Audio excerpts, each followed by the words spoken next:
High বন্ধুরা, সবাই কেমন আছো? আশা করছি সবাই খুব ভালো আছো। তো আমি আজকে আবার একটা রান্নার ভিডিও নিয়ে চলে এসেছি। তো চলো দেখতে থাকো আমি কী রান্না করছি। দেখো বন্ধুরা, এগুলি কী মাছ কেউ বলতে পারবে? নুন দিয়ে দিয়েছি, এবার একটু হলুদ দিয়ে দেবো। আচ্ছা চলো আমি বলে দিই, এগুলো হচ্ছে ভোলা মাছ, আর এটা কিন্তু লাল ভোলা দিকেই বুঝতে পারছো।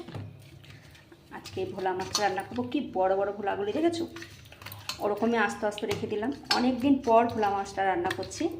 ঠিক আছে, তোমরা কে কীভাবে রান্না করো জানি না, আমি এভাবে রান্না করি। দেখো রান্নাটা সুন্দরভাবে মাখা হয়ে গেছে। এবার গরম তেলের পর দিয়ে দেবো। কড়াইতে তেল দিয়েছি, তেলটা কিন্তু গরম হয়ে গেছে, আর একটু নুন দিয়েছি যাতে মাছটা লেগে না যায়। তো সেই কারণে এবার মাছগুলি দিয়ে দেবো। প্রথম 2 পিস ভাজবো, কারণ বড় বড় মাছ তো 2 পিস করে ভেজে নিচ্ছি, তারপরে আবার 2 পিস ভাজবো করে।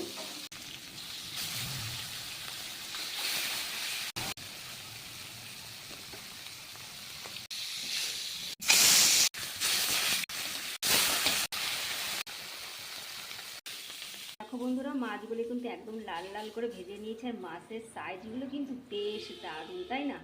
তো চলো এবার কী দিয়ে রান্না করছি মাছটা দেখো। সর্ষে, পোস্ত আর কাঁচা লঙ্কা পেস্ট করে রেখেছি। ফোড়ন দেবো, শুকনো লঙ্কা দিয়ে দিলাম। এবার দেবো জিরে ফোড়ন। বড় মারা জিরে ফোড়নটা খায়, তার জন্য তাদের কালো জিরে দিলে বেশ ভালো হয়। ঠিক আছে, আমি বাড়িতে রান্না করলে কালো জিরেই দিই। তো বড় মারা তো মানে সাদা জিরেটা পছন্দ করে, তো সেই কারণে সাদা জিরেই দিলাম। পেস্টটা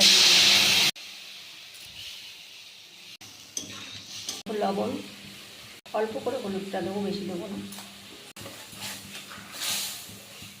এটা কিন্তু বেশি ভাজা করবো না, যেহেতু সর্ষে তো, নাহলে পিঠে হয়ে যাবে। দেখো এবার একটু জল দিয়ে দিলাম, মানে এটাকে ভাজা বেশি করা যাবে না। এবার ঝোলটা ফুটে গেলে মাছ দিয়ে দেবো। মাছগুলি এক এক করে দিয়ে দেবো। তোমরা এরকমভাবে খেয়ে দেখো, বেশ ভালো লাগে। পেঁয়াজ দিয়েও ঝাল করলে ভালো লাগে। 4টে কাঁচা লঙ্কা দিয়ে দিচ্ছি। জেঠিমারা একটু ঝাল খায়, যদি পরে ঝালটা লাগে এটা ভাতের সাথে দোলে খেতে পারবে। ভোলা মাছের সর্ষে পোস্ত দিয়ে ঝাল।